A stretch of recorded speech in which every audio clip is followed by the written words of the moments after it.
ओम गणेशाय नमः। ओम नमः शिवाय। मैं निखिल ज्योतिषाचार्य आप सभी का मेरे चैनल पर पुनः स्वागत करता हूं। आशा करता हूं कि आप सभी स्वस्थ होंगे। महादेव की कृपा आप सभी पर सदैव बनी रहे। ये वीडियो मकर यानी कि कैप्रिकॉर्न के लिए बहुत विशेष है, क्योंकि वीडियो है 7 जुलाई से 13 जुलाई 2025 के साप्ताहिक राशिफल के बारे में। कैसा रहेगा आने वाला सप्ताह मकर के लिए, कैप्रिकॉर्न के लिए। जो मेरा साप्ताहिक राशिफल होता है वो प्रमुखतः चंद्रमा और उनकी गति पर आधारित होता है। चंद्रमा एक ऐसे विशेष ग्रह हैं जो बहुत तेज गति से भागते हैं और 2.25 से 2.5 दिन में राशि बदल लेते हैं। तो स्वाभाविक है कि पूरा हफ्ता जो कि 7 दिन का होता है उसमें चंद्रमा कई बार राशि बदलेंगे। मन के कारक है और उनकी विशेषता ये भी है कि जिस भाव में जाते हैं उसको एक्टिवेट कर देते हैं। इसीलिए डे टू डे एक्टिविटीज़ पर उनका इम्पैक्ट बहुत होता है और उससे साप्ताहिक राशिफल की विशेषता बहुत होती है। क्या प्रभाव रहेगा आने वाले सप्ताह में चंद्रमा के इस गोचर का हमारे जीवन पर?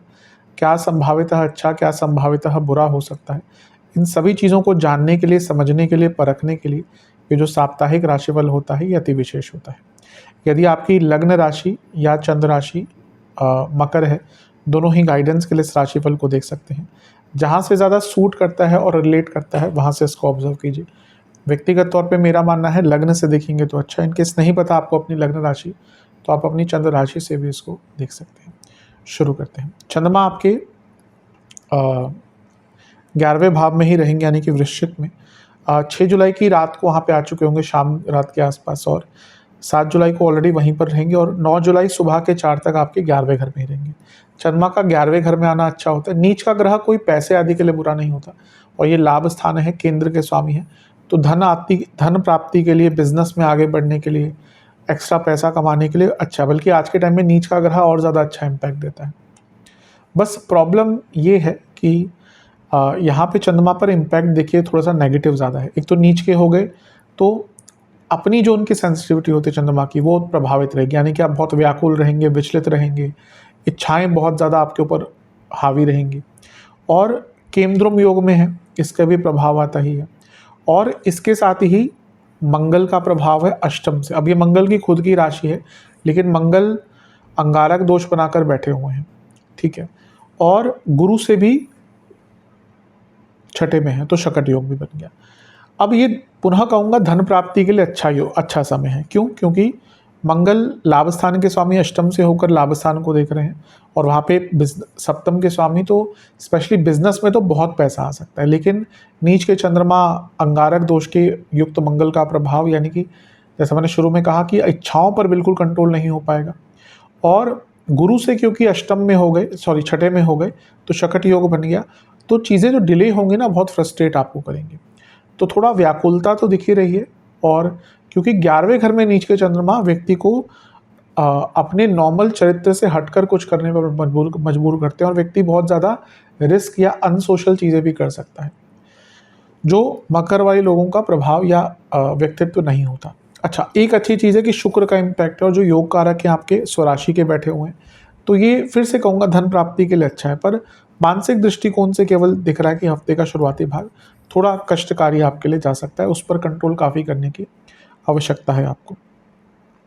नवांश कुंडली बताती है कि हर एरिया पर ध्यान दीजिए अपने जीवन के। अभी लगता है कि आप कुछ ही एरियाज पर ध्यान ज़्यादा देते हैं। दशांश कुंडली कार्य क्षेत्र में लीडरशिप दिखाने की आवश्यकता है। बिजनेस की जहाँ तक बात है, एक ही दिक्कत है, एक ही परेशानी है कि आप सोचते हैं कि हम ये करेंगे लेकिन कुछ कर नहीं पाते। लव लाइफ ठीक है, ऐसी कोई प्रॉब्लम नहीं दिख रही। एक रेस्टलेस माइंड अवश्य रहेगा।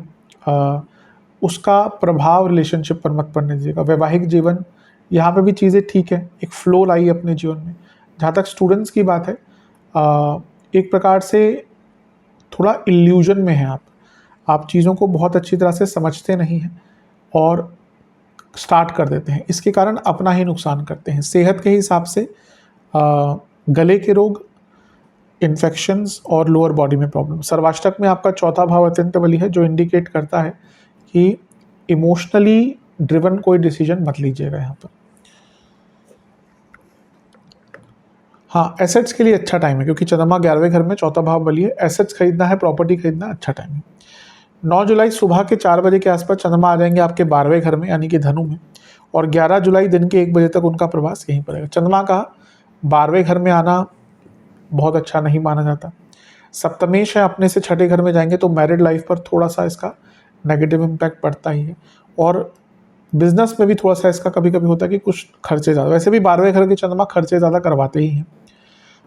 अच्छी चीज़ ये है कि शकट योग हट गया, नीच के चंद्रमा हट गए, तो प्रभाव थोड़ा सा कम होगा। यहाँ पे गुरु की दृष्टि है, जो गुरु की राशि में ही चंद्रमा बैठे हैं, गजकेसरी योग बन रहा है। और विपरीत राजयोग बनाते सूर्य भी दिख रहा है और गुरु भी विपरीत राजयोग बना रहे हैं। तो दो विपरीत राजयोग बनाते ग्रहों का चंद्रमा पर प्रभाव, यानी कि अपनी प्रॉब्लम से निकलने का की हिम्मत मिलेगी, अपने प्रॉब्लम से निकलने का मौका मिलेगा और आगे बढ़ने का भी अवसर प्राप्त होगा। कठिनाइयों से निकलने का मौका, नए रास्ते खोजने का मौका, ये दो विपरीत राजयोग आपको प्रदान करेंगे, इसमें कोई डाउट नहीं है। लेकिन चंद्रमा अभी भी केंद्रुम योग में है, तो वो थोड़ा सा अनईजीनेस, मेंटल अनईजीनेस रहेगा। और यहाँ पे शनि का और केतु का दोनों का इम्पैक्ट है। शनि का प्रभाव विषतोष बनाता है, तो और धनु राशि में है, तो क्या होगा ना कि एंग्जाइटी डेवलप होगी पहले, और फिर शनि केतु का प्रभाव व्यक्ति को नेगेटिव सोच करवाता है, उसको ये फील करवाता है कि मेरी ही गलती है हर चीज़ में। इससे आपको बचना है, ईश्वर की आराधना कीजिए, मेडिटेशन कीजिए और इन चीज़ों से बचने का प्रयास कीजिए। जहाँ तक नवांश की बात है, थोड़ा सा अक्लमंदी का उपयोग कीजिए, किसी पर भरोसा मत कीजिएगा। दशांश कुंडली कार्य क्षेत्र में आपको थोड़े से डिज़ायर्स बढ़ाने पड़ेंगे, कुछ इच्छा शक्ति बढ़ानी पड़ेगी जिसकी कमी दिख रही है। जहाँ तक बिजनेस की बात है, नॉलेज बढ़ाइए, बिजनेस में काफ़ी लाभ मिलेगा। लव लाइफ, इंडिविजुअलिटी की कमी है, अभी लग रहा है कि आप बहुत कुछ अच्छा कर सकते हैं, लेकिन आपका सारा व्यक्तित्व अपने पार्टनर पे ही डिपेंडेंट है, इसीलिए कहीं ना कहीं आगे नहीं बढ़ पा रहे। जहाँ तक सीमित मत कीजिए अपने आप को, आपका व्यक्तित्व आपके पार्टनर पे आधारित नहीं होना चाहिए, वो आपके जीवन का पार्ट है, लेकिन आपका सब कुछ अगर उन्हीं पे आधारित हो गया, कहीं ना कहीं मार खाएंगे। वैवाहिक जीवन, थोड़ा टॉलरेंस रखिएगा, लड़ाई झगड़े हो सकते हैं। स्टूडेंट्स, आपको आगे बढ़ना है, और पुनः कहूँगा कि कुछ इनिशिएटिव लेने हैं। अभी लगता है कि आप सोचते तो बहुत है, लेकिन इनिशिएट कुछ नहीं करते, और इसी का एक नेगेटिव इम्पैक्ट पड़ रहा है। सेहत के हिसाब से एंग्जाइटी, स्लीप डिसऑर्डर, सर्वाष्टक में आपका चौथा घर बली है। प्रॉपर्टी बेचना चाहते हैं या कुछ इन्वेस्टमेंट भी अगर करना चाहते हैं तो समय ठीक है। 11 जुलाई दिन के 1 बजे के आसपास चंद्रमा आपके लग्न भाव में आ जाएंगे और सप्ताह के अंत तक यहीं पे रहेंगे। चंद्रमा का लग्न में आना एक प्रकार से अच्छा ही माना जाता है। सप्तमेश है, लग्न में है, तो राजयोग आपका बनेगा, तो ये भी एक अच्छी चीज़ है। और ऊपर से अगर देखें तो यहाँ पर शनि का प्रभाव हट गया, 12वें घर से निकल गए, तो हफ्ते का अंतिम भाग कंसीडरेबली आपके लिए अच्छा जाएगा। भाग्येश बुध की दृष्टि है, जो ठीक है, वो उपचय भाव के स्वामी भी है, ठीक है, थोड़ा गुस्सा फ्रस्ट्रेशन रहेगा, पर ओवरऑल देखा जाए हफ्ते का ये जो भाग है आपका, ये काफ़ी अच्छा जाता हुआ दिख रहा है।